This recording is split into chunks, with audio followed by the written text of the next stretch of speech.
Okay, so we're walking down to Atomic Liquors, which is a couple of blocks south of the Container Park. And if you look ahead of you, you can see the shell of the old Western Hotel.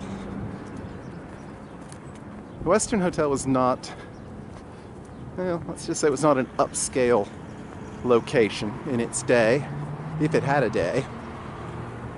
If you want some, there's some great stories on the internet about people staying and playing at the Western Hotel, but for better or worse, it doesn't exist anymore. Except, well, you can kind of see it. That's about it. So, this part of Fremont Street, of course, used to have a seedy motel. And they weren't even seedy to start with. About every block or so, and you can see that in front of us. And in the distance, some of these are probably closed. Some may still be open. I can't say that I would recommend staying at any of them. Although I spent part of a night at the Downtowner Motel, and, well, it was okay.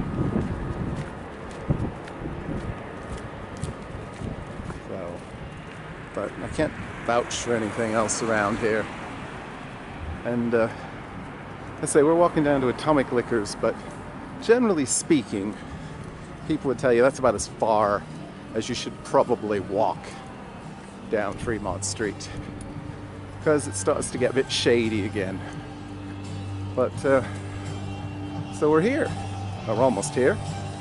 Let's get a little shot of the exterior, and I think I'll go in and get a cold beer. I will.